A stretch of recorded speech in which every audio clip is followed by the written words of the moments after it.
Okay. Kind of a different sort of start there. But yes, this is going to be the 4th episode of the Dyatlov Pass mystery, and hosted by Stacy Galloway.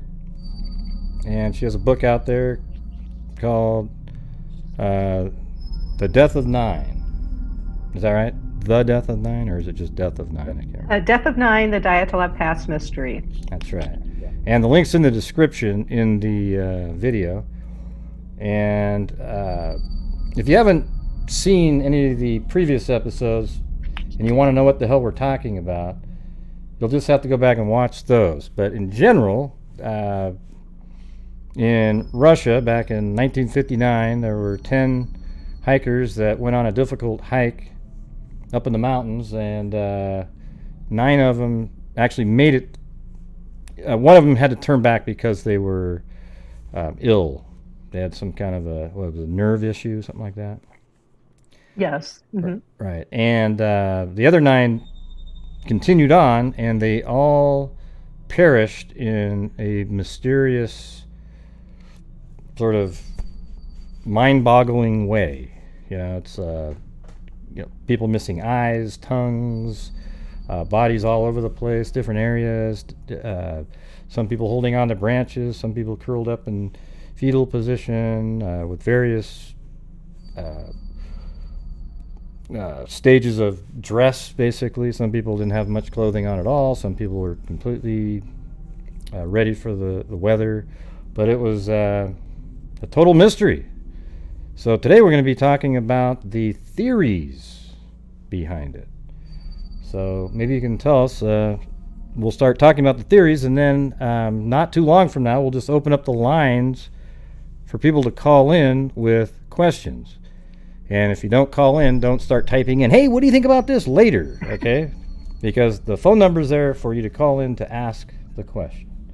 All right, so tell us about all the different theories that are out there. Hi, everybody. I'm really, really excited about this. I'm really excited to hear what folks have to say. So this will be an awesome show. They've all been awesome, though. Gray just does an awesome with this. Throughout the other 3 episodes, we touched on theories. And one that came up a few times was avalanche. And that still seems to be a real common one that comes up when this mystery is talked about. And that makes sense. You know, they're in a mountainous area and things like that. A few things I'd like to point out with that is that the folks that found the tent, that found that area, and we did see some of the pictures of the footprints and kind of the area itself within the day or so after it was found, didn't see a sign of avalanche. They didn't think that's what happened.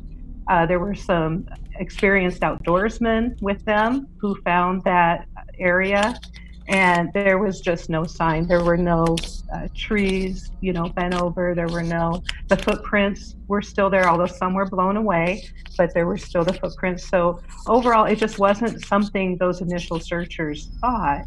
And as we look at that, I think those impressions are important to consider, what those first people thought when they found the site. So avalanche was just, it was something is brought up.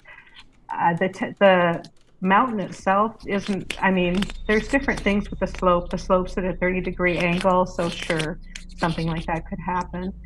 But kind of most importantly, along with the impressions, are the condition of the tent itself. And we know it was slashed, but we won't go into that yet, as much as the inside of the tent. Now, yes, it was collapsed on itself. There was snow on top of it, but the items inside the tent weren't crushed. The searcher said it looked like somebody was eating. There was a pile of shoes in one corner, a pile of boots in another corner. The backpacks were all kind of spread out where they lay on top of those for the night. There were crackers that were out and still whole. There was a cup of cocoa that was sitting with the food that was frozen, but it wasn't tipped over or crushed. So hey, actual... Hold on one second. There's something that's making a lot of noise on your mic, and it's like, are you moving it around or crunching anything? Here, let me...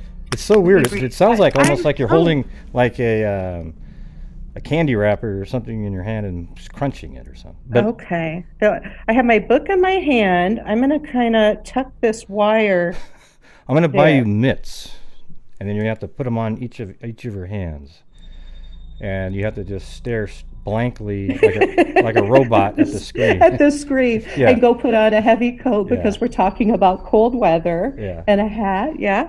Yeah. Okay. So I tuck the cord in. The Sounds cord better. to my Sounds better. earbud. Yeah. Okay. Okay. So I'm gonna, and I talk with my hands. I'm kind of, as I'm sitting here, I'm waving my hands around because I'm describing things. Oh, with There my it goes. hands. So let me, See, it just okay. did that right there. See. It just did it. Okay. I'm gonna fix it real quick. I'm sorry, everybody. That's okay. Grace so professional at this, and I'm like, No. sitting at a table with my book and my computer. Okay. There. Okay, good. Tell me if it does it again, because I will. can always switch again. All right. So we were talking about things not being crushed, and that, that precludes it being an avalanche or an ice slab, or even a herd of animals. I did see that was a theory that's come up, maybe a herd of deer or something, we're panicking in the area and kind of trampling over them. There's also no footprints supporting that. But overall, so avalanche is prevalent. It makes sense with it being a winter area in the mountains. It's just what was left behind doesn't really show that. And that's not even considering the fact that the bodies were a half mile to a mile away and crushed. And I think the crushing actually leads back to the avalanche thing. If they were in the tent and an avalanche came and they crushed their ribs and they tried to get away. Luda was, her ribs crushed, pierced her heart. She died with blood in her chest cavity. She died from her heart actually being pierced by a rib. That death would not take long. So the fact that, she's so far away kind of shows more, maybe she was mobile rather than something happening in the tent. So avalanche, ice slab, something crushing the tent, there's details that don't support that.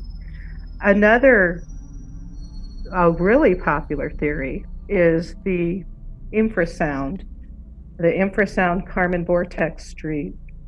And infrasound is a low frequency sound that is actually too low for humans to hear, but it exists and in certain conditions. And even though you're not actively hearing it, your subconscious is picking up on it, and it can cause feelings of anxiety, panic, dread. In fact, they believe that may be a cause of people feeling uncomfortable in certain houses and buildings, maybe where they think is haunted, but there's really this something creating an infrasound, and that's all sorts of conditions. In this situation, we'll look at more the natural, the way the wind works around the mountains and stuff like that. So it's really a fascinating theory.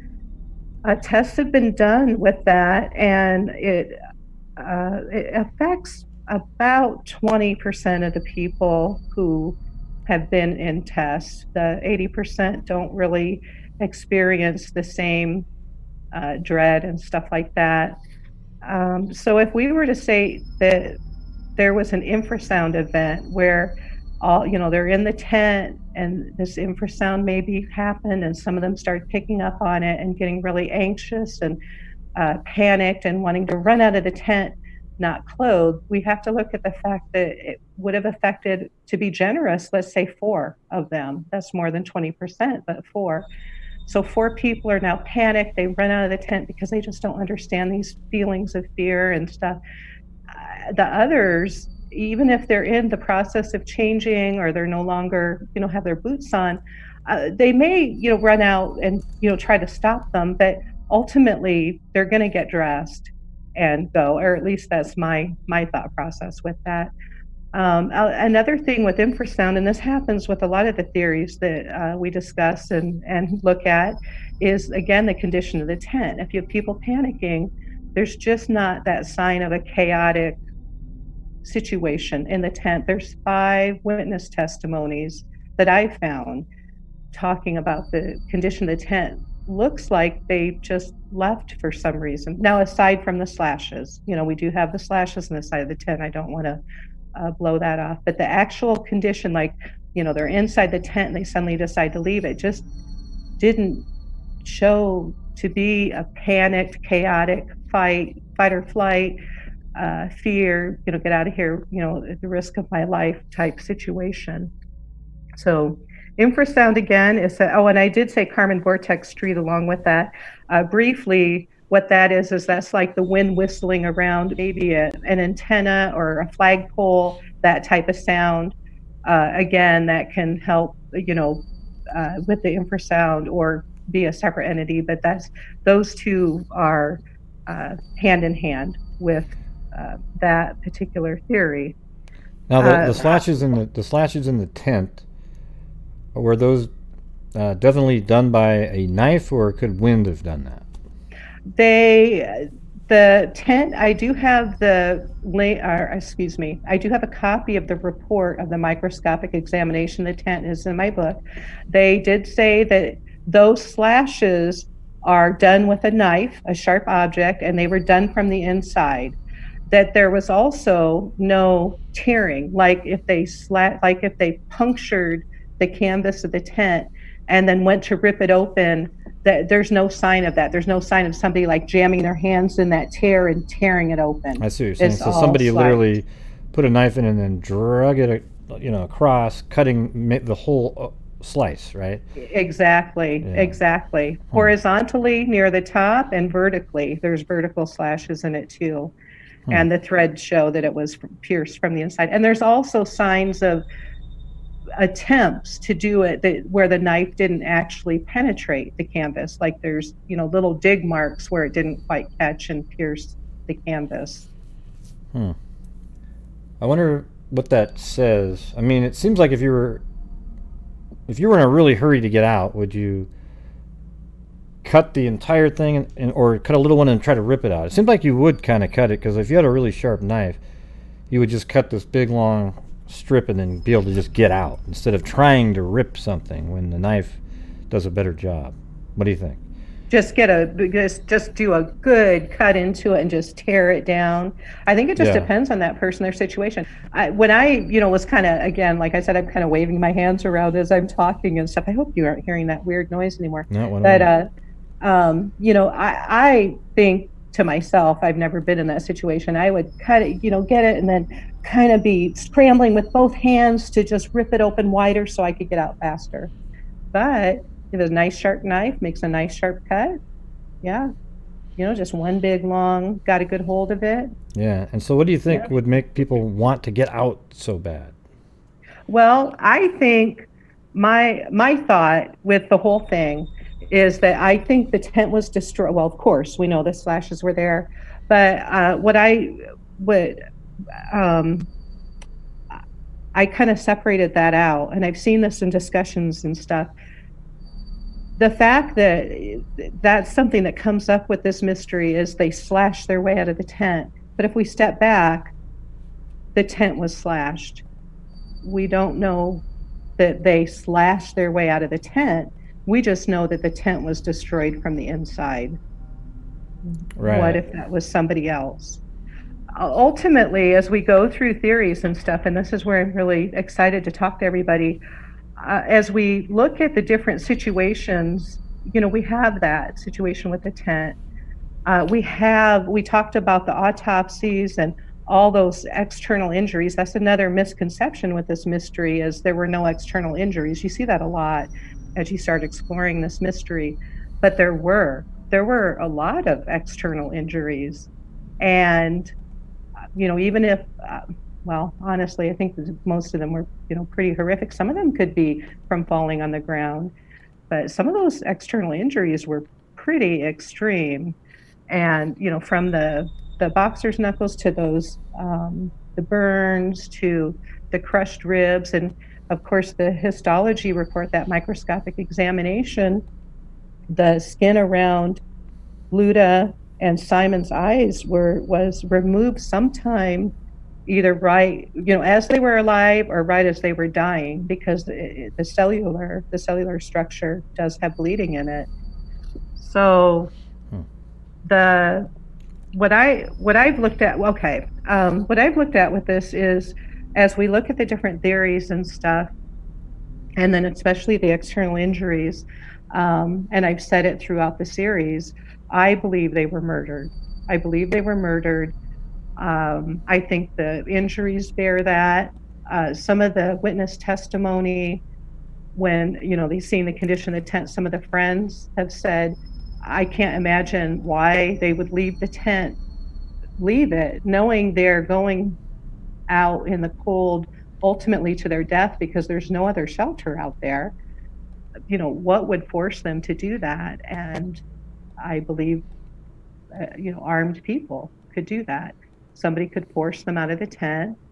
Somebody could lead them, force them to walk in their, bare feet and socks and stuff. I mean, under duress, or even if they were tied up, force them to walk, torture them, and kill them. So the slashes in the tent, and again, this isn't, my own unique idea or anything like that. I did see some discussions, and it helped me look at that. Like, I need to set aside that perception. They slashed their way out of the tent. We just know the tent was destroyed. We just know it was slashed from the inside. The fact that they weren't there kind of, is what led that to the. Well, it's hard to picture a scenario where, in my mind, where some murder people went in the tent and then cut from the inside somehow. I mean, right, and that's what makes this mystery, because everything you look at, it just is like, well, why? I mean, ultimately, that's what you look at.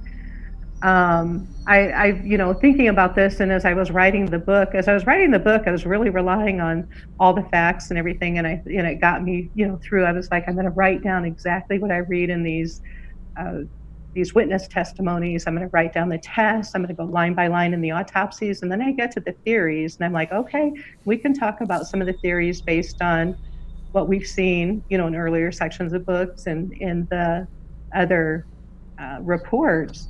But what am I going to say? I mean, so what I like, okay, I'm not trying to push a theory, so please understand that, because my whole point was to get, or as Gray put it one time, Dyatlov Pass Mystery 101. That was the point of my book. I want somebody who doesn't know anything about it to pick it up and say, I get it. I understand, that these 9 were experienced. I understand the situation with the tent. So to go into the theory, the murder theory, it's like a movie based on true events. So because, we have to connect the dots and stuff like that. So I see it as, if we look at Alexander, his sister said that he brought 7 sweaters with him. And she thought that was a little unusual enough to ask him why 7. And he said, well, for extra clothing. And we know they share clothes and stuff like that. In these group situations, they also share with people that they may, encounter that may need warm clothes, share food. We saw that with Luda and Xena being hurt in earlier hikes, that people external to the group helped them. And there's other people out there. So I thought, okay, Alexander has 7 sweaters, and in the radiation report, there were 3 items had radiation on them: Alexander's pants, Alexander's sweater, and Luda's sweater. And I thought, that's an unusual coincidence. So what kind of story would that weave? And I thought, so Alexander used to work in a nuclear facility, and now he's a student. And I thought, well, what if he is passing false information on to somebody? I mean, this is the Cold War.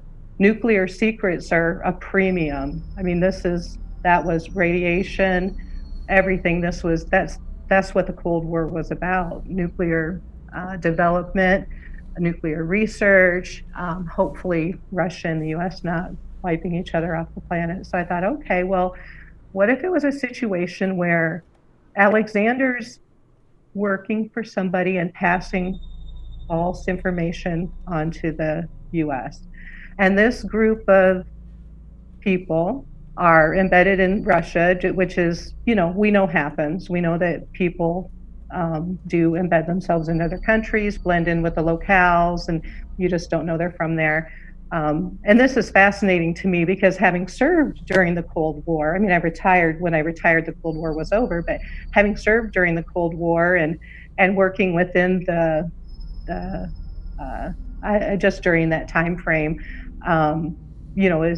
was really fascinating to me. And I grew up during that era and everything.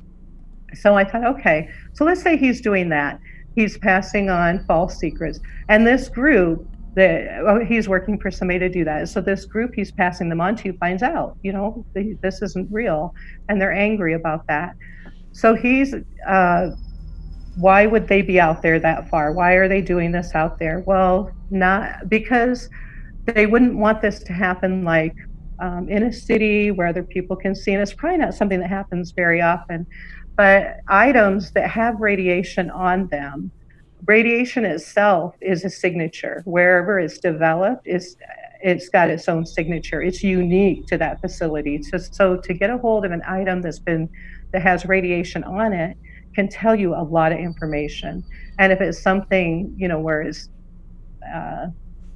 the enemy, so to speak, and stuff, then you found out some more of their development secrets. So anyway, this is, like I said, this is like a movie based on facts. Yeah. So I'll speed this up a little bit. So I was thinking, okay, so this is the situation. So now this group's angry, but they're still going to meet up with Alexander, maybe pretend like, oh, somebody, doesn't have a sweater and he's going to pass off a sweater. But meanwhile, he's been sharing because, of course, we need warm clothes. So on the day that this happens, Alexander, Nicholas, and Simon are building the storage site. The weather's a bit bad, which we see in the picture, and the other 6 go ahead and move on to build the tent. But Alexander, Nicholas, and Simon are going to build the storage site. It's going to help them save time. The rest of the group's going to move on a little bit, build the campsite, and then the 3, building the storage area can catch up to them, and they can all finish their night and move on to their the next leg of their journey. So during that time where the 6 are building the tent and getting ready for the night, this group, and let's say it's maybe 4 people, come up wanting the person that's been passing on the false secrets, but he's not there. The 6 there don't even know what they're talking about. But they know something's up. They've got their little portable Geiger counters, which did exist back then. And, see there's radiation. So they are angry. They take them away. You're lying to us. So they make them empty out their pockets. That's all the little things scattered outside the tent, force them out of the tent. One of the bad guys, goes in to search the tent some more. And in doing so, goes ahead and destroys it. I actually had a reader send me that thing, what if they destroyed the tent in front of the hikers? Like, now they don't have anything to go back to. So this is happening. They march the 6 away while they're walking away and get down towards the cedar area, which is above that cliff. They see that Igor, Zena, and Rustam don't have any signature radiation. It's not setting off the counters. So they tie them up and leave them to die in the cold, which we know was a common practice with at least prisoners back then. Take the other 3, which is Luda, George, and Yuri, and into that cedar area and start torturing them, for this information. Maybe we know Luda's sweater had radiation on it. So, torturing them, what do you know? You're the agent, blah, blah, blah. And they don't know what he's talking about. They do find out there's 3 more hikers somewhere. So the group, leaves. I mean, George dies from his torture injuries. Yuri dies. Luda is left to die. And the group, and so Zena, Rustam, and Igor, maybe they break away. That's kind of them, maybe in their different part, like being like they're all spread out trying to get away. They hear that the bad guys go down and tie them up and fight them. That's some of the fighter injuries and stuff like that, and leave them again to die. So then Nicholas, Simon, and Alexander make their way back from the storage area, get to the tent. The tent's destroyed. What the heck's going on? Maybe they see the campfire off in the distance. The footprints leading away. They're like, I don't know what's going on, but there's something over there. Maybe there was an emergency. So they follow the footprints. Their flashlight goes out. They leave the flashlight behind and move to the cedar area where they find Yuri and George dead. But Luda's barely alive. Maybe she can tell them a little bit. And so they're like, okay, we can't go back to the tent. There's something bad happened here. So we're going to move this way and take her with us, cut these clothes off these guys, wrap them around her, and move and build some sort of protection for the night. That's kind of the clothes that we see, the broken branches, the clothes, the little snow den they started to build. And that's when these people find them and basically finish him off. Like, maybe find Nicholas and twist his arm up behind his back and bash him in the head with a rock. And that leaves Luda, Simon, and Alexander. Alexander's probably like, whoa, I'm the one you're looking for. And they just torture and kill the others. So that's Stacy movie based on true events, but with a lot of. But I was talking to Gray a little bit before the show started. One, that is just something that connects the dots. I mean, I'm not trying to sell you on this theory. I haven't researched that theory. Ultimately, I think human beings caused that situation. And I do think that if the group was separated, I think that would help explain why the bodies were spread out. Yeah. But, one of the things that's weird is how many of them have broken bones and things. Well, the broken bones are the Luda and Simon's crushed ribs were the broken bones. Mm-hmm. Yeah. There's some of them had the boxer's knuckles and those weird U-shaped injuries. Yeah. We talked about those in my book. I mentioned that maybe the butt of a gun, and that leads to so let's deconstruct my theory now. Why didn't they just shoot him? Why didn't they just? I mean, all these things. Right. There's all sorts of questions, and then I can even poke more holes in it.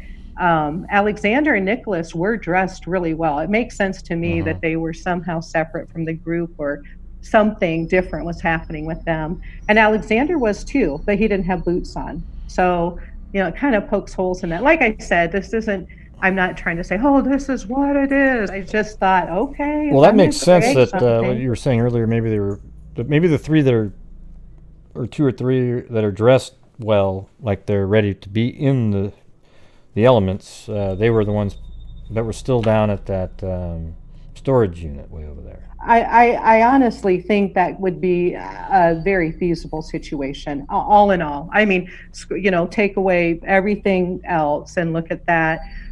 We saw from the other picture, the weather conditions, looked like it was snowing. They were in a cold area already. They weren't making fast progress. Igor had written they're going about 1 mile per hour. It just seems like something that would have made sense. Okay, we're only going to be able to go a little bit, but instead of all 9 of us spending an hour or two digging this hole and stashing these items and covering it up and securing it from animals and marking it, blah, blah, blah, why don't you guys stay here? And then we're not going to be far, so they can just follow the tracks. So, but were they part of the group digging? Though? Right here. Yeah. So that's the thing. It's really hard to say. The one on the left is Igor, because in the other picture he's looking at the camera, and you can tell that that's Igor. This guy looks like the same guy that might have been Bigfoot, to be honest with you. The way that we're looking at like the evolution of my book. For the folks that have read my book, I did focus on that picture. And it's still an eerie picture to me. Yeah, it's crazy. And I honestly think that there's signs on that picture that just don't match up with the hikers. I think that maybe they've not caught somebody. I think they encountered another group. Alexander's diary's missing. His diary's never been found. The 31st is the last time there's anything written in the group diary. So from the February 1st on, I mean, did they encounter another group? And really, there's just so many questions. The big elements when we look at theories is the condition of the tent. I almost think of it like the Mary Celeste, that ghost ship that was out there floating around, where it looked like, I'm not looked like there was a meal out, but nobody's on the ship. So why did they all jump off the ship? So I kind of compare it to that situation. They were in the middle of something. They were in the middle of preparing for the night, and something happened. But there's just not that sign of the chaos. And then the other element is the separation of the bodies. And then the very furthest bodies, the ones that are a mile away, have the most extreme injuries, the crushed ribs. And one theory states that those two with the crushed ribs fell out of trees and down a ravine and crushed their own ribs. But when we looked at those pictures from that scene, there's nothing really to lend to that. I mean, I guess there's trees, so they could have climbed a tree, but I just don't see where their bodies are in conjunction with the trees and how that would have happened. So anyway, what I was saying is there's just the base elements of it, the condition of the tent, the fact that there were some footprints, the bodies being found a mile away, and then the injuries. And trying to wrap all of those into some sort of sensible, theory is just, I guess that's what makes this a 60-year mystery. And that's why I'm so fascinated to talk to people about that. I've had friends talk to me about all sorts of theories, and as we continue, like the infrasound, that's kind of a newer theory. They went to NASA to research that and to find out that that's really something that exists, but does it apply? And that's where, again, we go back to those variables, the body's not a mile away, the injuries on the bodies, the everything like that. So infrasound itself could drive them out of the tent, but does it fit the elements that we know happen? Well, I'm not sold on the murder theory or another group or anything. I mean, right, because of motive. I mean, did you see? I had to fill in a million blanks to get to motive. Yeah, I just don't really see. Yeah, you had to come up with that. The whole radiation. Right. Nuclear secrets. That's like a movie that goes right to DVD. I mean, it's just based on truth. But no, the radiation is fascinating to me because the clothes, the sweaters were they were the things that came up with radiation and Alexander's pants, and well above the norms for that area. And that's another misconception that comes with this mystery is people say, well, the ones that worked for the nuclear facilities are the ones that had radiation, and that's not true. That's George and Rustum. And, excuse me, I can't say it's not true. They were not tested. So the ones that came up positive for radiation were both students. Alexander and Luda were students. Yeah, which ones were who were the two with broken ribs again? Simon and Luda, and they were way out in the Snowden area. Yeah, so they were the ones, let's see, was that where in the water area? Mm-hmm, yes. Okay. I wonder what the explanation. Yeah, I don't know. Maybe they could have fallen through the snow, because a lot of times those under snow creeks, there's a little cave or something like that. Uh-huh. And then they could have been walking and then just fallen through and went boom right on the. But I mean both of them, right? This case is crazy. Yeah, and then I look at. We try to throw something out to prevent ourselves from falling on our chests. Of course they've got frostbite, so they're probably moving real sluggishly and stuff. But that's a pretty extreme. I mean, that's a pretty extreme injury. All those ribs being crushed like that. What was the story behind this one again? This guy where it had that burnt. What happened in that scenario? Zena wrote in her diary that Yuri burnt his coat, but this is Rustum wearing Yuri's burnt coat. Mm-hmm. But there's no other explanation for that, just that he burnt his coat. It actually looks more torn to me, but she says in her diary that it was burnt. And he must have had an extra jacket then, I guess. Sure. They had various coats. Some of them, were left in the tent and stuff. They had a variety of, they had what I are, think of as like light, I don't want to say windbreaker, but a lighter autumn spring jackets, and then they're heavy hiking jackets. This picture here, it sort of has a story in it. What was he doing? He seemed to be clinging on for dear life. Mm-hmm. Like something was. It doesn't look like he's just cold and he's there. It looks like he's got his hands around the tree, his arms, and he's clenching his hands together to keep it from blowing away or something. Right. Whatever it is. Somebody pull. In your scenario, somebody's trying to pull on him, or I don't even know if that would be what you would say, but. And what I see when I look at this picture is it looks like he was tied up. And it's funny interpreting the different pictures, like they just tied his wrists together, his ankles together. He's not in that frozen fetal position. It looks like to me, it looks very unnatural. See, this is where we get the EVP kind of stuff. Well, this is sort of like EVP visually, because you'll say, "Oh yeah," and then people go, "Oh wow, I see that too. It was tied up." See, I just in my eyes, I just see somebody clinging on to a branch, and that he kind of slightly curled up his knee, and then he ended up just dying there. He was so cold, he just passed out. Right. Because you deal with facts, and there's no restraints on him.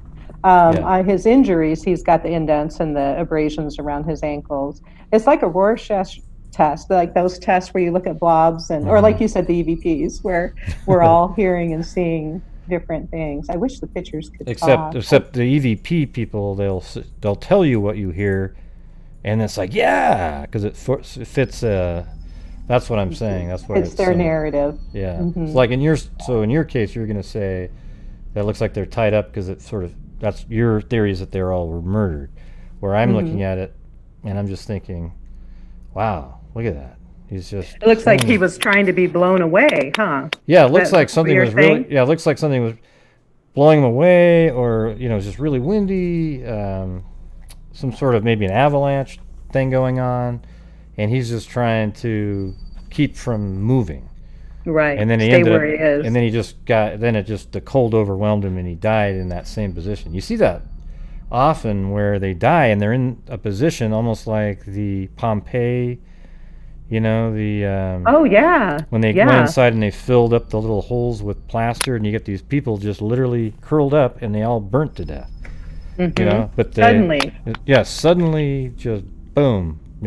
Although this was obviously going to be slower, I think once you die, and I don't know, it's weird. He must have been holding on, and he died, but he got frozen so fast that it kept everything.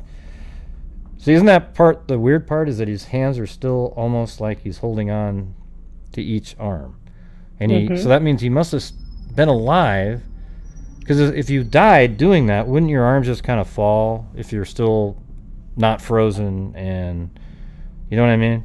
Yes. That's what's odd, that it almost seems like a flash freezing, like he just went, right? Yep, like some freeze spray just got sprayed out of the sky, and they froze them all. Well, do you want to those? You want to open up the lines? See what? Oh, absolutely, absolutely. Okay, you guys. Oh my gosh, yes. So here it is. I'm just put the number up on the screen. You guys can call in and talk to Stacy. Chat away. Yeah. If you don't call in, we're never doing this again. All right? Well, because this is the last show, anyways, of this series, anyways.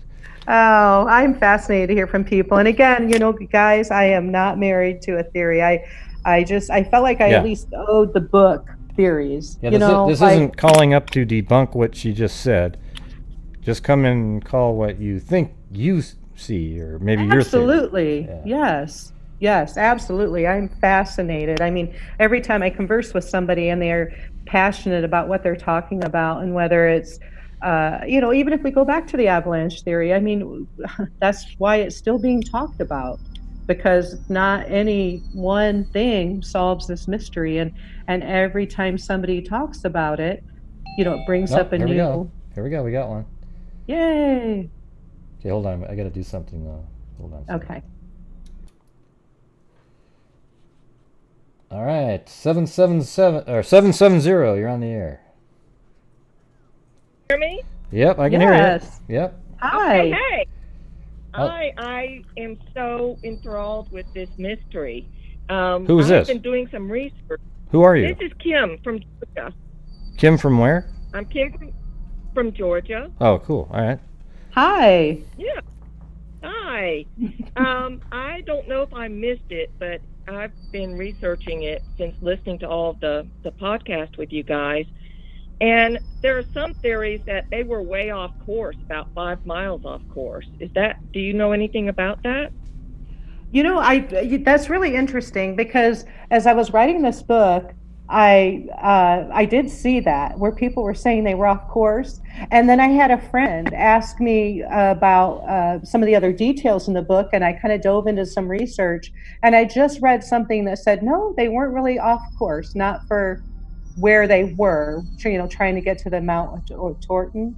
But I've seen that. I have seen exactly what you're talking about, that they were off course and that was going to make them be behind like a few days getting back, and that it may have been weather driven, or conditions. The snow was so deep and the weather was just to the point where they weren't making any progress and they had to veer kind of off course to go around. I did read something where a river was supposed to be frozen or something they could cross, but it wasn't really the condition they thought it should be. So they had to move their course a bit to do that. Right. So yes, I've seen that. Okay, I have a theory on the cut in the tent too. Gray's going to bash this, but I'm going for it. I think that being held captive in the tent, and they used a knife, and they did the knife real slow so they couldn't hear it, so they could escape out the side. And then they ran really slow down the mountain. Ooh. Yeah. Oh man, Stacy's loving this one. Gosh. Well, that's why I love talking with people. Oh my gosh, I just love that. I love hearing new ways to look at things. That's fascinating. That's what I would do. That's what I would do. I've watched too many scary movies where there's people in the tents and there's something outside, and I've always thought I would be really quiet and cut through to get out. You put yourself in scenarios when you watch crazy stuff. Oh yeah, like you don't separate from everybody and don't go in that dark room to hear what that noise was, right? Exactly. Yeah. Or where they. Right. Okay. Yeah. Okay. Well, that's fascinating. This is whole fascinating, and I always enjoy listening to Gray. So, you freak family, have a good evening. All right. Oh, thank you. Calling. It's been wonderful talking to you, Kim. Thank you. Thanks, Kim. Thank you. Bye-bye. Bye-bye. Well, next caller, call in. I love that. I do. I just love that. Like I said, a reader contacted me and said, well, what if they're taking them away from the tent, but they destroy the tent in front of them, and then they know they don't have any place to go back to. That's not in my book. I think it's interesting to look at this picture of these guys frantically digging, and then but that was right there. So it's just on this. It's basically a picture taken from where this guy is. Basically, see this person? Oh yeah. They're just standing right over there, and they're taking a picture back towards us, basically, but maybe a little more to the left. It's more perpendicular, and then there's people digging right there. Yeah, I love that. Yeah. All right, here we go. We got another one. Just a second. Okay. All right, 616, you're on the air. This is Jamie from Michigan. I have laryngitis. I'm sorry, everyone. Hi. Jamie from Michigan. Stacy. Hi there. I'm so happy to be here talking, and I have not so much theories, but maybe more questions and maybe an opinion or two. The first thing that really caught my attention was that George acting up seems quite contrived to me at the train station. I don't know if I would have done that in Russia in the 50s. I don't know about that. Yeah, I agree with you, and we did talk about that in the book, and I actually went through that in Unusual Clues too. I'm with you, and actually, and then the guy coming up and accusing them of stealing his vodka. That just seems again an oddity. It was just odd. Yeah. Yeah. Now, I have a question for you, Stacy, and maybe I didn't catch it in the book, but that cedar tree area, I'm very curious. If you had climbed up that cedar tree, could you see both the tent and the snow den from that location? Ooh, I bet you could, because the snow den, I don't have that. I'll have to look in my book because I've got the measurement, but it was closer. It was closer than the tent. But from what I understand, the cedar tree was, that area is up a ridge, up a rocky cliff, 15-foot cliff. And then I think, and maybe Gray knows this better, but I think if you're at the top, you know, like they said, branches cut up to 14 and 15 feet up. If that tree's that big and you're way up there and you look, I think you could see the tent. Well, that's it. But look at the weather. But look at how the weather was. There's no way. Oh. Remember that? Yeah, that's true. I was just wondering if someone could go up there to watch both groups. Maybe the snow den is doing their thing on one end, and other people are at the tent gathering up and getting things, you know, ready for the night. It was just a thought. Who made the snow den? Who made the snow den?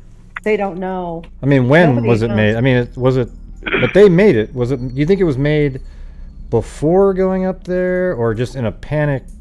Because it looks really technical. Like it's got the branches. They had time. Yeah, and a layer of branches on there, and like they were moving their. I mean, that they weren't frostbitten when they did it. You know, like they were mobile enough to be able to do that. And clear thinking too. And you know, that's the thing. You know. Yeah. And you know, you brought something really interesting up that I had to tell myself, because I think as we look at this mystery, we kind of cram everything into happening in one day, but we don't know that. I mean, like you're saying, what if they were watching one group over here, one group? What if that whole thing took a few days to happen? We don't know this all happened in, you know, overnight. Yeah. I mean, that's really fascinating. Yeah. Stacy, it seems like it progressed from the tree area where you're seeing Zena and such to the snow den, where it just obviously becomes much more, you know, volatile, it seems like. Yeah. Now, I have two other things, and then I will get off so somebody else can call in. I didn't catch this in the book. Were Zena and such, were they headed back towards or facing towards the tent? I couldn't quite understand that. And the way they found them, and this is something that's brought up as another interesting thing, is that their heads were all pointed towards the tent. And there's researchers that have brought that up, like it looks like they're in motion, like they're heading towards the tent, especially Zena. You know, she's like so close and she's running that way, and then she just fell and her head is still facing that way. And Igor's head's facing that way. Like, you know, Gray's saying, like he's hanging onto a branch and maybe there's an avalanche or something. And Rustum. So that's what makes it so interesting. They're all facing that, or their heads are higher, kind of, or well, not always. But or tilted in kind of an unnatural way, like facing towards, you know, I don't know. Like they're trying to get there. Hey, see this picture? Like maybe they're trying to go back to the tent. I don't know. That's kind of made me think. See this picture on the screen right here? This is where the snow den was, right? One of these, isn't it? This one right there. The one over on the right, Gray. Okay. Over by, right there. So where were they found? And is that little creek that they were found in one of these areas? That's that front. The front. Yes, that's where they were found. So it's weird how they were. It looks like those people there were probably the ones that built that snow den, and then something happened where they ended up in that creek. Don't you think? Because they're so close to it. I mean, it seems like, and they were all dressed pretty well, like, right? They looked like they were ready to bear down with the elements. They all had, there was nobody in that group that was underdressed, right? That was, no, Luda. Luda was with them. She's like the oddball out with that one. The other three were dressed really well. Alexander didn't have his boots on, but otherwise he had coats and layers on. But it's Luda who had George's pants on. The burns on the pants she was wearing lined up with the burns on George. So at one time she was in that cedar area, or somebody brought her clothes from that cedar area and helped her. But she was but she ended up with enough clothes to kind of deal with what was going on a little bit, though, right? Well, she had on like pants. I'll look at her list, but she had on like pants, and stockings and panties. So not really. Not She really. didn't have Okay. boots on. Yeah. So maybe she wasn't. Those other two, was there just two other guys died right there, right? So maybe they were building the den, and then she was back down with the other two that were by the cedar tree. I don't remember all their names and. Oh yeah, no, that's right. Yeah, and that's why I put her with the cedar tree in my created situation. But yeah, she somehow those groups were in contact at least enough to have put clothes on Luda. She wasn't at the cedar tree area, but she was wearing clothes from at least George because of those burns on her pants matched the burns on his leg. And then the other three people found with her in the snow den area were really well dressed. Okay. Except Alexander didn't have boots So on. Simon, Alexander, and Nicholas were all dressed well, but they were all found in that creek, right? Or whatever? Yes. And then Luda also was found in the creek. But it seems like Luda may have been trying to get to them at this shelter that they were building, and then something happened to all four of them. It's great. It's just absolutely nuts, right? Something crushed her ribs. Yeah. Yeah, no, the last thought I wanted to bring up, and I think this is the correct term, and please correct me, Gray, and everyone else if I'm wrong. Luda, and I think you said Simon. I could be wrong with Simon's name. It feels like, I believe they call it positional asphyxia, where they can't breathe and they're crushed. Does that make sense? With their ribs breaking, it almost feels like a waterboarding type torture, but times 10, before we even knew what that kind of asphyxia really was, or had maybe a name for it. I don't know, but that's what it feels like to me. Like it was just so extreme. And then again, I don't know if that's the correct term, so I just want to throw that out there as a thought. Somebody was sitting on their chest. I don't know. What are your thoughts, Stacy? Well, that's what I believe happened. I believe they were tortured. As we look at that scene with the snow den and stuff, that's all snow drift. So they were found underneath the snow, but that's because snow drifted over them. But there's just that I see looking at that scene, I'm not seeing any way for their chest to be crushed. Plus, we know those injuries happened in their lifetime because it bled, and the one rib pierced her heart, and that's what killed her. So something happened that crushed that. And that's George and Yuri are the ones right in this picture right here, right? Yes. And then so Luda had on some of the pants right there that he. Yes. See, isn't that just bizarre? It really is. It really stuff like crazy. It's stuff like that. If she was over there with them, if she was found in that cedar area, it would almost put another piece of the puzzle in there. Like, okay, those three were together, these other three were together, and then the three by the tent look like they're trying to get back to the tent. But, her piece being, it's just strange. Yeah. And wasn't there a fire built right in this area too? Yes. And it even was going, and that's how he got burnt. And yet somehow they didn't keep it going, and they ended up freezing to death. And they had matches in their pockets, and Nicholas had a pair of gloves in his pocket, but they weren't on his hands. Rustin had a pair of socks in his pocket, but they weren't on. None of them had gloves on their hands, but there's gloves in Nicholas's pocket. And that's why I kind of go back to the being restrained thing. And again, I'm not trying to pound this, but it's just those odd little details are like, why? Why would he have? And Nicholas was found a mile away, so that means he went from the tent to the snow den area. He has frostbite, but he didn't put his gloves on at all during that mile walk. That's awesome. Well, I won't keep you guys. Somebody else can call in. Thank you so much. I appreciate the time, Stacy and Gary. Oh, thank you. Thank you so much for calling. Appreciate it. You have a great week, guys. You too. Thank you. Yeah, it does seem like Luda was down here with these guys, and it just, something happened. I mean, I see where you kind of come up with what you're thinking, because my movie in my head, yeah. Well, just some of those things, because it's strange. It almost feels like they were trying to keep warm down here. They didn't have enough stuff, but why were they down there with no clothes on? And then he got burnt, or I don't know what happened. Maybe he gave Luda his pants because she was cold, and then they die. She's like, oh my God, something really bad happened there. So then she turns around and runs back up towards and starts looking around and sees that they're making a snow den, but then all of a sudden they all die right in that creek next to the snow den. Right. Even though And the wh- snow and what den are was the- nicely set up. It had the layer of insulation, and it just seems like it would have worked. You know? Right. I don't know. Yeah. It tells such an odd story, and it actually doesn't even tell a story. It's just such an odd.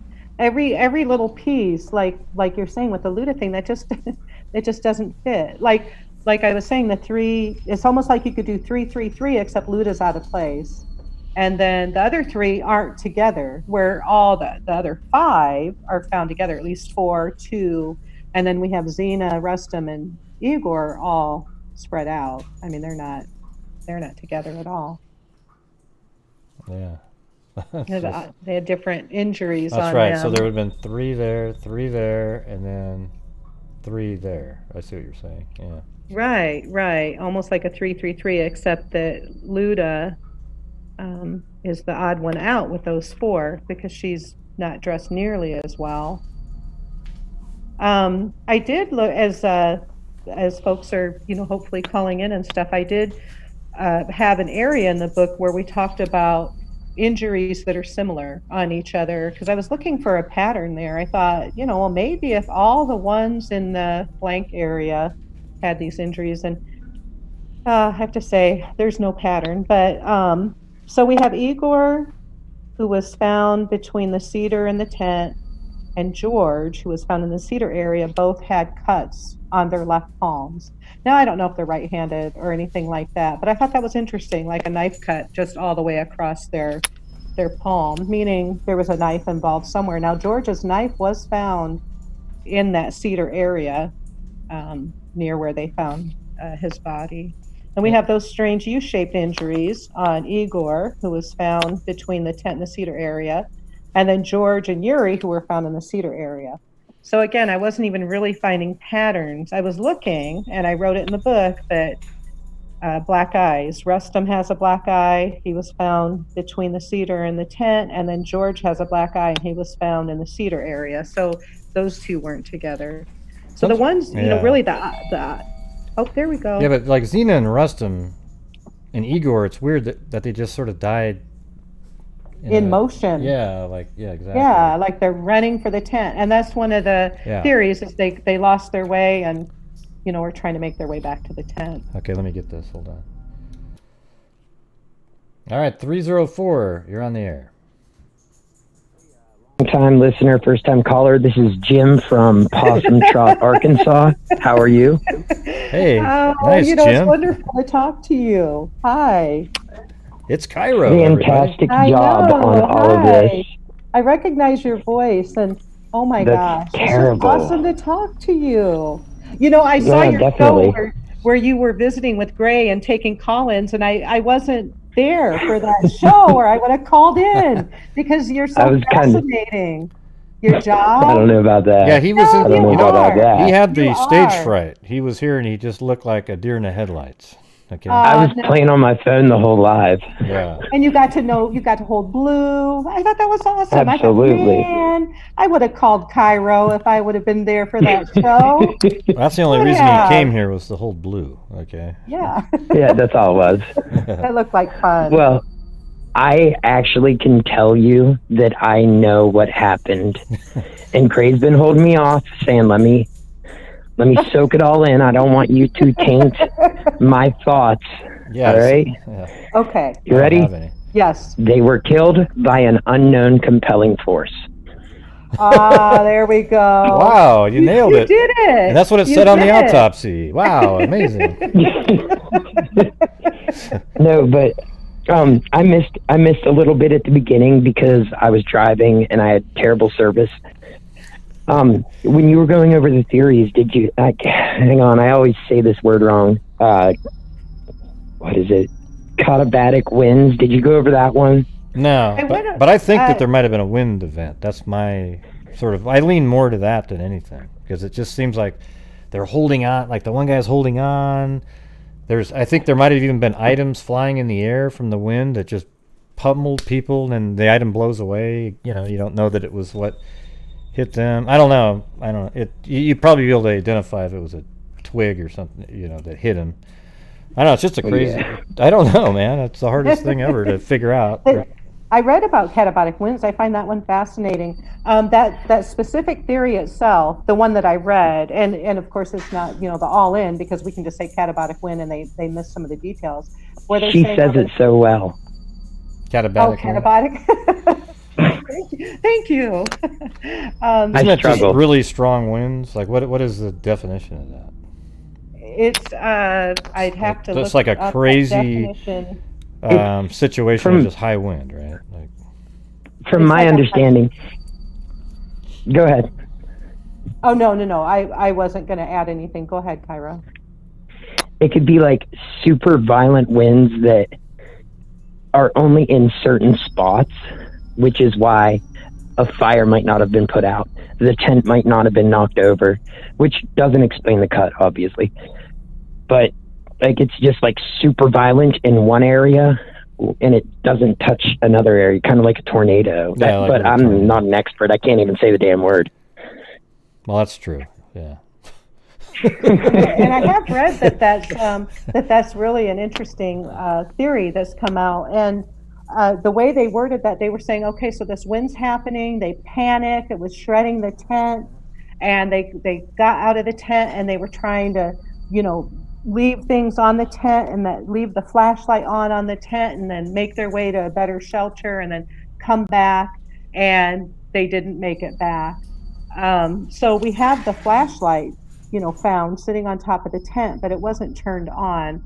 And that's the only detail really with the Katabatic Winds, aside from the fact that, that wind, I think, would have blown the flashlight away and stuff, and everything. And then, what caused those chest injuries. And that's where, at the beginning of the show, I was saying that's where the disconnect comes with all the different things that we know are the injuries that were caused in their lifetime, and they're a mile away, and the tent's over here. But I don't have Katabatic Wind in the book. It wasn't. I finished this book in the fall of 2018, and then it had to be edited. And I'll read what it says in Wikipedia. Okay. It said is a technical name for a drainage wind, whatever that means. A wind that carries high density air from a higher elevation down a slope under the force of gravity. Such winds are sometimes called fall winds. The spelling Katabatic winds is also used with the C instead of the K. Can rush down elevated slopes at hurricane speeds, but most are not as intense as that, and many are 10 knots or less. That actually sounds pretty good right there, doesn't it? Because you're not going to have an avalanche. You just have this high wind going straight down, and maybe that can explain some of the stuff. Well, it explains what you're saying with the hanging under the tree. Yeah, and just really powerful wind. Maybe the wind started blowing, and the cutting the tent, and they were preparing meals. All that stuff just doesn't make any sense. What did you read, Cairo, when you researched the theory? What were they saying? I like I said, that theory came out after I published my book, and I've just barely glazed over it, so I'm not super familiar with it. I actually never really researched the theory. I just know that it happened to people before, and it makes sense that it could happen. Like you said with your movie, I'm not married. Honestly, I don't think per se that's really what happened, but it's just something. My personal theory for the whole Dyatlov Pass is when we look at a case as a person, we try to conform to our best scientific understanding of the world. And by using these old Soviet documents and whatnot, we basically have to conform to 1959 Soviet Russia's best understanding of the world. So things that could have been easily explained aren't, and we're never going to know what happened. You know, they have the theory of the carbon monoxide, right? And there's that theory. But like, were they doing when they died? Wouldn't they have tested for the chemical, in their system at the time, or did they not do that? Or they didn't die from carbon monoxide, but if it was in their system and made them act weird, would that have been in the autopsy? The histology report where they tested the first 5, they tested for alcohol. I didn't see any indication of them testing for other things. See, I wonder, I wonder if they exhume. I think they need to exhume some bodies, to be honest with you. That would be good. I think they really need to do it. There's no reason unless, the family's like, no, we don't want to do it. But I think almost everybody in the family probably wants to really know what happened up there. And I think they exhumed Simon's body after I published my book, or as I was publishing my book, and did a DNA on him, and he does not match up with his family. And that caused... Oh, boy. So it wasn't really Simon, is what we're right, saying. Oh, boy. Here controversy. So, yeah. But I don't know what type of other testing they did, on at the cellular level or... Well, it could be that they didn't bury the right body, is what you're... Maybe they... Right. Oh, wow. So what? Maybe they need to exhume all 9 and see if it's really that person buried there. Right. Like the Superbike case with the DNA saying, oh, never mind. I have nothing else to add because I'm working on a theory, but I'm not going to put it out right now because possibly one day I can financially benefit from it, but I will let you know its name. It's the Anadarko oil theory, and I'm working on it really hard.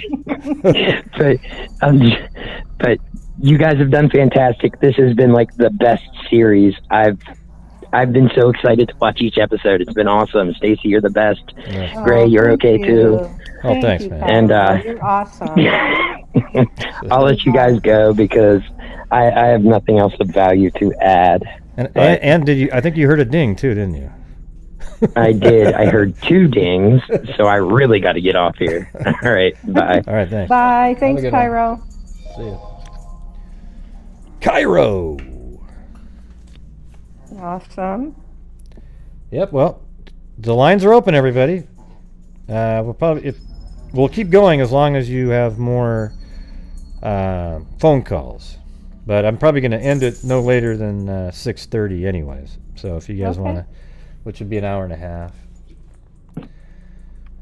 Okay. Yeah, that Katabatic Wind, actually, when you look at the diagrams, how it was drawn, it looked pretty good. It really does. And like I said, that theory's come out fairly recently. And I believe, and I'm going to not have this right because I don't have it up in front of me, but I believe a group of hikers died from that. And I would imagine it could freeze you relatively quickly. We're talking really probably super. Well, the wind itself makes the wind chill factor. If you're getting 150 mile an hour winds or something like that, and it's already -10, you're probably gonna be frozen to death just really rapidly. Back to that flash frozen. And so maybe it could be that you had this situation where the winds were soaring through. It wasn't the tent wasn't working well enough. The heat, just things weren't working. So and there's a lot of people in there. So one of them just said, "I'm cutting out of here." They cut out. And they all bolt down the mountain. But it is strange that they're all facing upwards. It's almost like the wind blew. I don't know. Like they were trying to get back to the tent, but if there was wind, they fell forward towards the tent and tried to sort of ride out the wind for a while. So especially and that one guy that's upside down. Which one was that again? Was that Igor? The one hanging onto the tree? Yeah. Is that what you're talking about? Yeah, I don't remember which one. That's Igor. Uh-huh. Oh, okay, yeah. Yes. And those 3 there, they're kind of an enigma too. Like you get these other 6, they made it down into that area and they were trying to keep warm, build a shelter. But you have these people that seem to die quickly. Just something like flash death. Right. I have read, I can't remember exactly what theory it was in conjunction with, but something forced them to leave the tent. So they leave the tent, they're all in the cedar area, and then Igor, Rustam, and Xena try to make their way back to the tent and, don't make it. What if they made it back to the tent? But I just got that doubling up again. Let's say they made it back to the tent and there's just nothing to do with it because it's ripped apart, blown, so then I don't know. I mean, they could have even got back up to it. And that goes back to that phone call too, where I have to do this because I'm not doing this very well. It didn't all have to happen in one time. I mean, what if they were trying to survive somewhere, away from the tent, like you said, maybe trying to go back, and this could be a situation of a few days. One thing that people hang on to is their last meal was 6 to 8 hours before they died, but that doesn't really tell us anything. And that's another thing missing in the autopsies also is time of death. How long were they dead? They do say with the last 4 that they were in running water for about 2 weeks. But with autopsies now, you get, they'll say, oh, they seem to be dead, Well, how about this? Did they all have food that was eaten within like 6 hours of their death? They all had content in their stomachs. Well, so then that would speak to they were all killed then the same day. That proves that part. The first ones, I believe they all say within 6 to 8 hours. I'd have to look autopsy by autopsy and see, because we do have that in there. Yeah.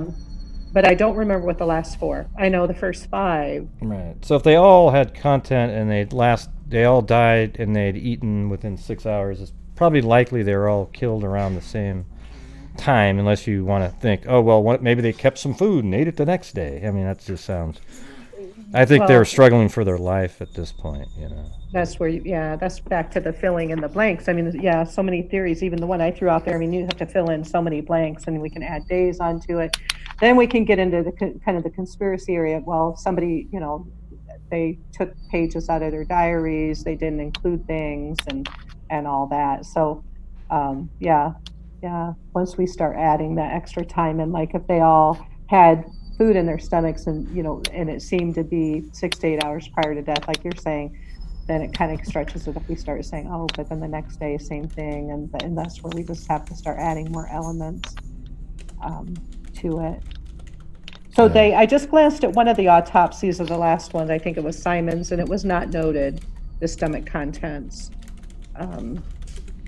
So it's hard because they did different tests. Like I said, the last 4 had the radiation test and the histology test. Yeah, Kyron just said something that was kind of interesting. He said that maybe the wind made sound that sounded like an avalanche, and they were like, "Oh my God, Jesus!" And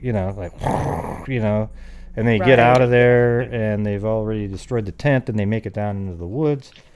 I think that's just as viable as that's a viable thought, actually. Right, and I did address that in the book, and I didn't go into it in depth with the sound, except that I would think at some point, because that they were making mile per hour progress, and they, like Xena, the closest was a half mile away, that at some point as they're leaving the tent, they're running, they think there's an avalanche, somebody's going to look back and see that there's not anything happening. I mean, they don't have their shoes on, so I don't think they're going to go super far without somebody realizing. Maybe 10 minutes. So like here's Xena. Look how well dressed. I mean, I say well dressed. I'm just comparing her. She looks like she's dressed the same way they are when they're setting up the tent. Right. And then you've got. Yeah, go ahead. Right. I was just going to say she's not in her hiking coat. Like with Simon, he had on a pair of hiking pants or ski pants, they said, and underneath another pair like sweatpants, then underneath that another pair of pants, and then long johns, and then underwear. And she's in like pants with another layer underneath and stuff. So kind of that in for the night type, but not really the ski day. Yeah, there's Xena. And then what's the guy? He looks like he's face down. That's Rustam. How come I don't see him in the pictures there? Where is it? My brain's just not, I can't. It's a lot of information. Oh, let me see. He should be with the first group. Yeah, it's like Xena right there. I was just looking at it a few minutes ago. Yeah, that's Igor. I did see, yeah, you had it up before. Yeah. Where's Igor. Is that, So there's Xena. what's that? Well, let me just load them up. So you got that. Okay. That was Xena. And this is the guy, Igor. Oh, there it is. Well, There, yeah. That was weird. It was that's hard right. to see. Let me just look at that. How come oh, yeah. It was hard to make out just on the thumbnail, but yeah. See, look at that. Like, Xena and him look sort of pretty similar. Very similar. Kind of that inaction thing. Oh, yeah, like they're running, Heisman pose, almost. Yeah. I saw that in the Yeah, autopsy. in motion. The one guy in the autopsy, he looked just like he was doing the Heisman trophy. Did you ever see that? Position. Yeah. Let me see that in the autopsy. Where is that one? And I think that's going to be him, right? You can tell me if it's not. The Igor one. Wait, let me see where he is. He's up near the top.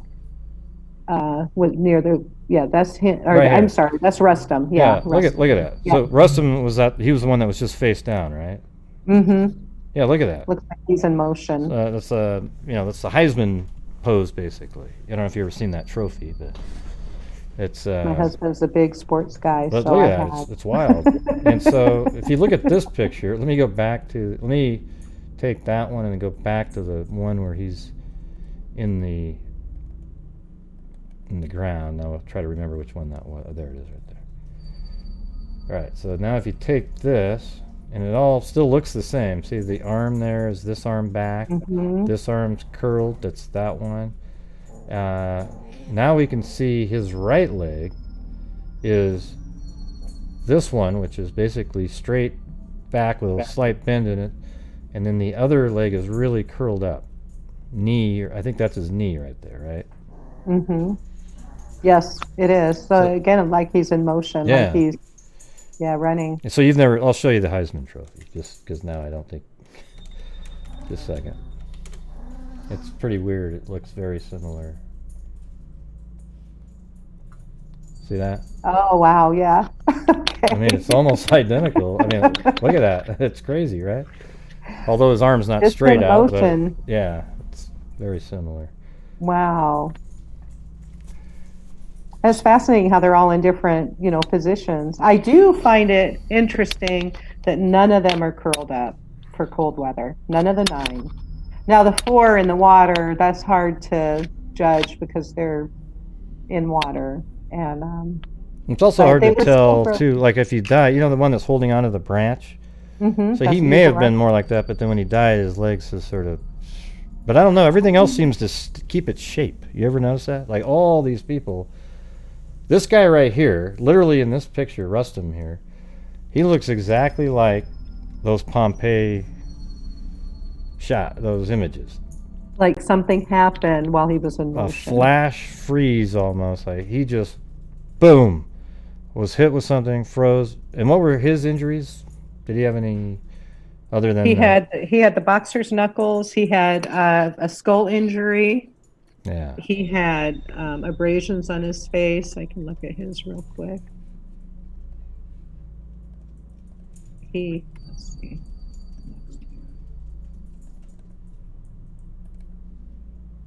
He had.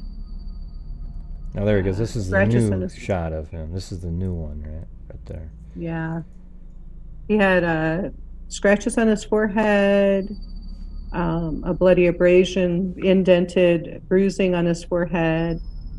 He had bruising around his right eye, bruising around both ears, a bruise on his left temple. So when you say intense external pressure as the cause maybe of the blood in the chest, could that be from a wind event? You know? What was the term that Kyron said? Because that actually comes from the investigative report. When they closed the investigative report, You mean I have it in here. That what word are you talking about? incomprehensible. No, not incomprehensible Oh, report. Yeah, that one, that's actually what they had a criminal report open, or a criminal, excuse me, investigation open while they were finding these bodies and investigating the scene. When they found the last four and did the autopsies, the radiation report, they closed that criminal investigation a month later, and that's when they shut down the area for 3 years. And that was the conclusion of the report, was that word that yeah, it was violent something or other. Yeah. But no, there was. Remember how you said when we were doing autopsies after each one, they had the same answer for the reason. Wasn't it like violent? Oh, for their freezing, violent, and accident. Yeah. That was the official cause of death. Freezing, violent, and accident. Right. Official cause of death. Freezing, violent, and accident. Those are oxymorons almost, right? Right. That's the first. Unknown compelling force. There it is. Yes, I didn't have it handy right in front of me. Unknown compelling force, and that was what closed that was the determination and the final cause and then the investigation was closed. Well, maybe it's when they say a force, because they didn't seem to think that it was that they were all killed. I mean, again, this is the Russians putting out a document, but they didn't seem to put down that they were killed by other people. So maybe the force was the wind. Right. In their investigation, they caught some escaped prisoners from a nearby prison who, they denied anything happening. All the valuables were in the tent, money, passports, vodka, all that was in the tent, so they don't think it was escaped prisoners. They did look into it being caused by or even the Mansi, the local nomadic tribe. Well, it's interesting that they looked into those things. It must not have been obvious that it wasn't that, right? Right. You see, that means that they were still looking into it, and at the end they just couldn't determine anything and just said compelling unknown force, or an unknown compelling force. Unknown compelling force. Right. Isn't that interesting? Unknown compelling force. And that comes up a lot with the mystery itself. But yep, that's what they determined back then. And then when they reopened the investigation recently, they determined it was inexperience and avalanche. Yeah. Well, back to what you were saying. Well, I don't think there's anybody that nobody else is calling in. But that was cool to get, we had 3 callers. That was good. Oh, yeah. I really, really appreciate that. Thank you so much, everybody, for calling. There goes Blue.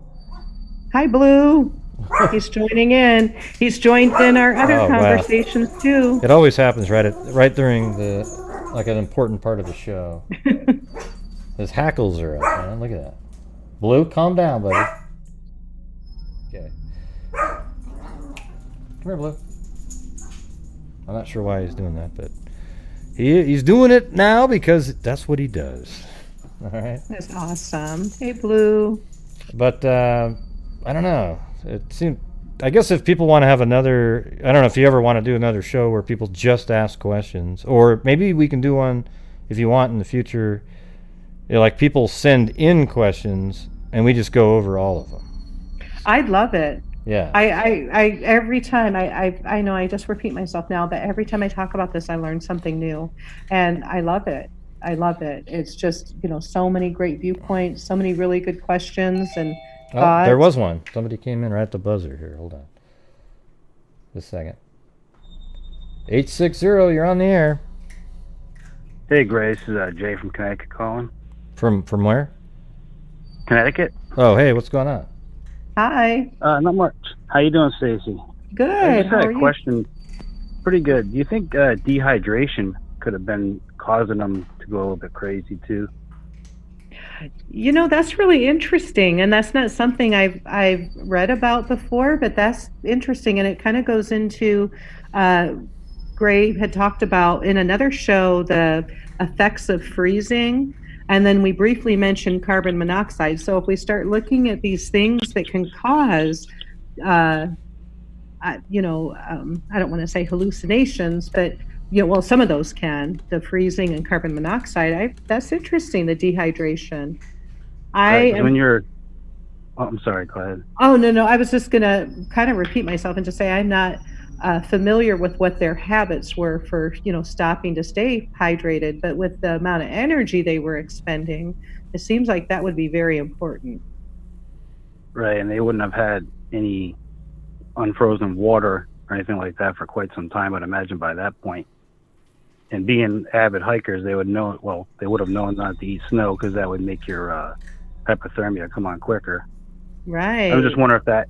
I'm also wondering if that had something into play with them trying to get down into that creek that was by the snow den as well, or maybe they got into there. And sometimes you can have a snow cave, and maybe the snow collapsed on top of them instead of, gave them the crushing injuries. That's pretty interesting. Yeah, that is interesting. One of the things that's weird, though, about all of the things like carbon monoxide,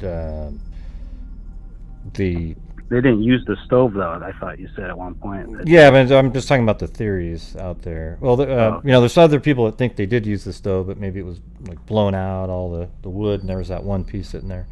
But let's just say one thing that it doesn't explain, though, are all those other injuries. Like if you're dehydrated, and then all of a sudden somebody has crushed ribs, you've got all these abrasions. Something seems to have been going on environmentally, right? In my mind, anyways. Yeah, and he was saying with like the snow den maybe collapsing on them. And I wonder, when I was reading this with the searchers, they were saying the snow had drifted in that area. And I don't have the technical papers in front of me, or even, people have done a lot of research into that area, where that area tends to get snow drifts, like snow blown in where the snow den area was. So the snow den itself was probably maybe at ground level, not at ground level, I'm sorry, but right on top of the snow, or maybe just underneath when they first built it. And then by the time they found the bodies, the snow had drifted over that much. But I have read that before, where people think that maybe they dug something in and that something crushed them that they dug and created. There's no tools. There were no tools found near them, but again, the whole investigation was shut down, within a month of finding those last bodies. So I'm really curious. I'm really curious, like, what they found out there. Some of them had matches in their pockets still and stuff like that. But was there a shovel out there? Was there? I mean, when they found the bodies, they dug those 3 holes. They dug the exploratory hole, they dug the hole that found the snow den, and they dug the hole that found the bodies. Yeah. But what was there when all that snow melted? I mean, were they in the water? Were they in that water the whole time? I mean, did the autopsy say that that's where they were when they died, and they were in this little creek? They said the bodies appeared to have been in the water for 2 weeks. Running water. So maybe, and so when were they out there compared to when they left? Like, how long did it take for them to be found? I forgot all that. They disappeared in the middle, or excuse me, their last entry was February 1st, and those last 4 were found May 5th. Maybe. Okay, so the sun may have came out or already melted the snow and then created that sort of running water underneath the snow. So they were just frozen like everybody else. Okay, so that sort of takes away that thing where they sort of fell into a creek or something. That was not there, I would imagine. That was runoff from the mountain. Right. Yeah. And it may have been running, but it was, frozen and kind of running underneath the ice where they dropped in those last few weeks. And that's how they found more. So why weren't they in the den? Like they should have been in the den that they made. And then, and then they're all found kind of laid out like logs. Well, not Luda. She was, I said this in the last one. It looks like she was laying down next to the 4, and then her body just was swept a little bit down the creek a little bit into her more kneeling position. Usually where those creeks are sort of the convergence of 2 little hills on either side, so because the water is forced down that. So you wonder, maybe they were using that as a sort of a shelter for a while too, and then they just froze to death like everybody else. And that's kind of an area I need to open up in my mind. That's back to that. This didn't all have to happen within, 2 hours. I mean, they could have survived longer. Yeah. Than the others. Yeah. I was just sorry to interrupt you guys. I was thinking that maybe, like you were saying, the snow was running underneath, or the water was running under the snow. like out in Washington State, I know I've seen they have the like snow caves. Sometimes you think maybe they could have gotten into one of those, and then the snow collapsed on top of them, and that could have caused some of their injuries and meant why they got trapped there. Right. That's pretty fascinating. A snow cave. Because Gray had one of those pictures up, and you could kind of see towards the left of like where they built the snow den. It almost looked like it dropped down, like where they were found in the water. I don't know exactly what picture it was. He was showing it a little earlier. I think it was the search, right? Is that right? Yeah, it'd be in the search, and then that snow den area. Oh, I think it's in. I think it's where in the where they found the last 4 bodies. Yeah. So like this thing right here, this one, that's the snow den, right? Right, and I think he's talking about the one that shows all 3 holes, like that we had up before, right? Mm-hmm. Yeah, right there. Oh, I was looking for it. My mouse was right on it. That was great. There you go. Yeah, so the bodies were found in that hole kind of close at right. Mm-hmm. And what's this right here? Is that another hole? That's where they started digging exploratory holes in that area, and a cadaver dog alerted in that hole down there. Oh, that and one. That's how they knew they were getting close. So that was kind of an exploration hole. I see.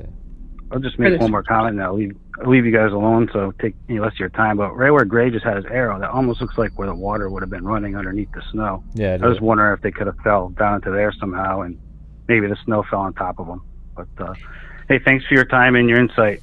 Gray, love your channel. Hey, thanks. Appreciate it. Yeah, thank you for calling. Thank you. All right. Okay, bye-bye. Have a good one. Okay, bye-bye. Yeah, see, that's pretty interesting. Where the creek would run down, if I was going to look at this here, mm-hmm. and let's just pretend that these are over here. I don't know what's over there. Is there another? I think it actually might be right here.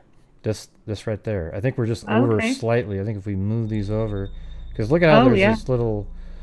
So let's just say that it's right there. Normally, creeks are going down when there's a little bit. They kind of create a little channel, so it's a little low spot that goes all the way down, and they usually have the same runoff lines every year. So you kind of wonder if maybe at the time something happened to their den, so they got into that, and it just didn't work. And then later in the spring, when the snow melted, they were covered with snow at that point, and then the runoff is underneath the snow, and it's creating this little creek that's underneath, and they're getting, that's when they lose their eyes and their tongue, and those types of things, possibly. Okay. Right. Right. That kind of makes sense. The skin around their eyes, Simon and Luda's, it shows signs of bleeding. So. Oh yeah. I did have a reader write and say, because I said, well, that shows that something happened while they were still able to bleed. So while they were still alive or just dead. And somebody wrote in and said, well, what if an animal started chewing on them right as they died? What if aliens? I mean, that's one of those things that's just so, like right at the moment they're dying, this animal runs up to them. It just, I don't go with that kind of stuff. Everything just contradicts, I mean, so the skin around their eyes did show signs of bleeding, at least in the microscopic report that was published with the autopsies. Yeah. All right. Well, there you go. I think we are done with the theories episode. It's been awesome, everybody. Thank you so much. And I said it before, but Gray just has a great channel. Subscribe. He covers old cases, cold cases, new cases. He does a lot of good things with donations. At the end of every month, we have a show where he shows, making a donation to a really deserving charity, like Texas Equisearch and some other ones. Facts first. That I just, I love listening to Gray. He's always gonna go with facts first, and then just dig in. Look at the missing people. I mean, it's fascinating. Fascinating. He's on every night. And just subscribe and join us. Yeah. And I didn't pay her to say that. I didn't pay her to say that. I didn't even talk about it. I have to say it. I do. I just I like what you do. Yeah. Yeah, but I was going to say that you guys should all go buy her book if you haven't bought it. Death of Nine, the Dyatlov Pass Mystery. And it's actually the link's in the description of this video. And it's really easy to read. I'll admit that I didn't read through the whole thing, but I read the first half in a couple hours. One time. Yeah, I'm it's glad. really I'm easy. really glad that it's Written that well. it's like that. Yeah. Well, thank you so much. And as Gray described it one time as kind of, the Dyatlov Mystery 101, and that makes me feel good because that was what I wanted to do. I wanted to give everybody a chance to see in one spot what the basic information is, what's there, and then, depending on your thoughts, your experience, what interests you the most, you can really deep dive the tests on the tent, the condition of the tent, the hikers themselves. I mean, it's just, yeah. Thank you so much, everybody. It's been fantastic. I really enjoyed this. Yeah, your description when you were explaining it, like you always said, you wish somebody had made something like this, and it sounded like, wow, that sounds like a 101, a book that gives you all the pieces, and now you can go do extra work to figure out what you believe happened. Yeah. And what's weird is something did happen to them. That's all part of, I think it's some event happened that killed them all. Whether it was the same day or not, something related to one event killed them all, and there's no real answer for what happened to them. All 9. No. Yeah. No. There's that missing piece. But I know there's people out there that are trying to find that answer. Yeah. Right, Dennis? Yeah. Right, Dennis? Yeah. Come on, Dennis. Yeah. All right. I know he's in there. He's listening. But, all right. Well, hey, listen. Thank you very much for doing this with me. It was just really fascinating each time. I just like listening to, having you explain things and going through all of the different photos and the whole trip. It sort of made you feel like you were there with them. Well, thank you. I've had a wonderful time with this. I really have. It's been fascinating, and you make this really easy. I'm super nervous before every show, not because of you, but just thinking, oh, I got to keep my facts straight, and you're awesome. You put me at ease every time. I feel like I'm just like you said, sitting around chatting with a bunch of friends, and I am. I really am. Thank you, everybody, and thank you, Gray. Well, thank you. Now hold on here, but I'm just gonna end the show, and I'm going to be on probably later tonight. I don't know, it might be like 9. I got some updates to do on cases, maybe 8:30. I'm not really sure, but thank you again, Stacy Galloway. Go get her book. It's in the description of the video, and that is it. All right, everybody. So thank you all for showing up, and as I always say, until next time, be safe out there. Boom.